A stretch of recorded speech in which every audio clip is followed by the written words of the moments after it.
Simon & Schuster Audio presents Gideon the Cutpurse by Linda Buckley-Archer. Read by Gerard Doyle.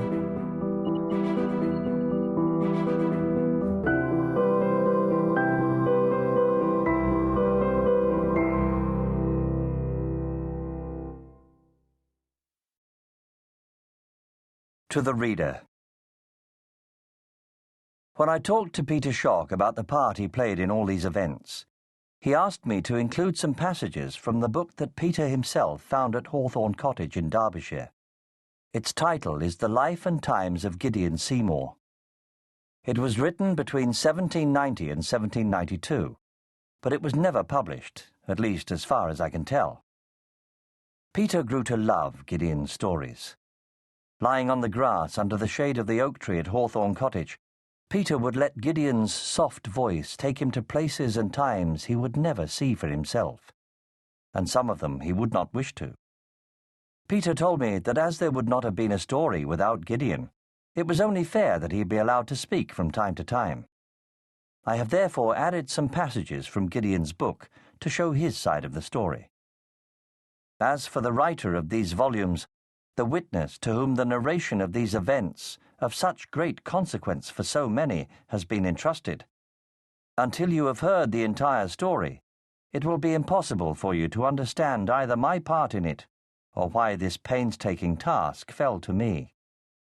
I have pieced together its many interweaving strands in the hope that its telling will serve not only as a grave warning, but also as a celebration of mankind's infinite curiosity about his universe and the greatness of the human heart. Peter asked if these books could be dedicated to Gideon's memory, and this I am very happy to do, for his part in all of this must not be underestimated. In memory of a good and brave man, who shall be remembered beyond his time, Gideon Seymour, Cutpurse and Gentleman.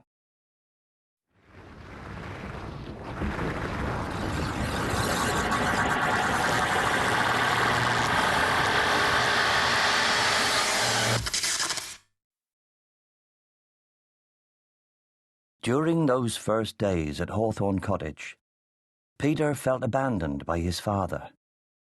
It grieved me to see it, for I could understand the pain he felt. The rage he sometimes kept locked inside him was slow to lift, and he refused to give himself the comfort of speaking of it. Once he said he wished that I had been his father.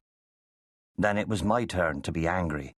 "What madness is this?" I cried. "What crime has your father committed that you would trade him for a cutpurse?" "He has committed no crime," Peter replied, "unless a father can be punished for not loving his son."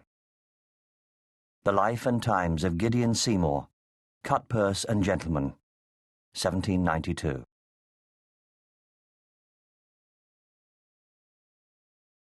Chapter 1. The Birthday Treat, in which Peter looks forward to his birthday treat and subsequently argues with his father. It was early morning on Saturday, the 16th of December, the first day of the Christmas holidays. In a large house on the edge of London, it was beginning to get light. Peter jumped out of bed and stuck his head underneath the curtains to look outside. The sun glowed behind the houses on the other side of Richmond Green, and the cloudless sky was palest blue, not even a wisp of a cloud. "Yes!" exclaimed Peter, and flung himself as hard as he could onto the mattress to get a good bounce. Even torrential rain could not have spoiled this day, but crisp sunshine was better. When it was actually Peter's 12th birthday back in September, his father had been delayed in Venice on business and could not get back home in time. He postponed the birthday treat again at half-term because of a business trip to New York, and had inked it in his diary for the first day of the Christmas holidays. Nowadays it was mostly like this with his father's promises. They hung like mirages, shimmering in the future, and the closer you got to them, the more you expected them to disappear. When his mother had gone over to work in the States for the first time, and his father was supposed to have been making a special effort, Mr. Schock had still managed to turn up at sports day after Peter's big race. There was always another meeting, another client, another urgent matter demanding his attention. But today was the day. Sleighing on the dry ski slope, followed by lunch up in town, followed by a Premiership football match. A whole day with his dad doing his favourite things, and nothing could stop it happening now. The smell of frying bacon and sausages that was drifting up the stairs confirmed it. You never got cooked breakfasts on ordinary days in the Schock household. Peter snuggled back under his stripy duvet, relishing the moment, and pretended to be asleep when the door opened. "Wake up, Peter! Time to wake up!" Margaret was definitely the best in the long line of au pairs his father had employed since his mother had gone to work in Los Angeles. She was German and made brilliant meatballs. Her W's sounded like V's. "Peter," Margaret whispered into his ear, "I know that you are awake. We go on a journey this morning. You must get up now. Your father must speak to you." She tickled Peter until he wriggled and his face cracked into a grin. But when his eyes met hers, she was not smiling. She looked uncomfortable. "What journey?" he demanded. "What do you mean?" When Margaret did not answer straight away, he shot out of bed and flew down 2 flights of stairs to confront his father, who was cooking eggs in the kitchen. His father was already dressed in smart clothes, chosen to impress. One look at his expression, and Peter knew. "It's not happening, is it?" "I'm sorry, Peter, I really am. I'll make it up to you, I promise. I've just had a phone call. I have to meet the head of the studios, who is flying back to the States this afternoon." Peter felt numb. This was not possible. Even his father could not do this to him a third time. "But the good thing is that Margaret can take you up to spend the weekend on her friend's farm in Derbyshire. We'll do this when you get back. I know how disappointed you must be, but you've got to understand. A lot of people's livelihoods depend on this meeting." Father and son stood looking at each other over opposite sides of the kitchen table. All the morning's happiness started to seep out of Peter like a puddle onto the kitchen floor. But when his father walked around the table to put a hand on his shoulder, Peter quickly stepped backward out of reach. The adrenaline rush of sudden fury made Peter's fingers clench and his heart pound. He did not want to be understanding. He did not want to go and visit some strangers with Margaret. He wanted his father to cancel the meeting.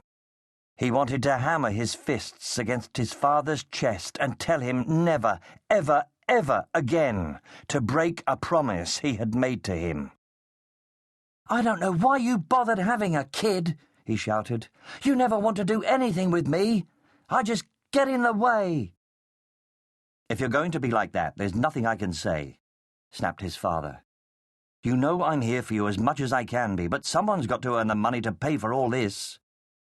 He gestured vaguely at the gleaming stainless steel kitchen and Margaret, who was polishing Peter's shoes. Margaret looked as if she wished she was somewhere else. "Wait till you're a grown-up with responsibilities. You'd do exactly the same if you were in my place." "No, I wouldn't. If Mum were here, she wouldn't let you do this to me." This was a bad move, and Peter knew it, but the words slipped out before he could stop them.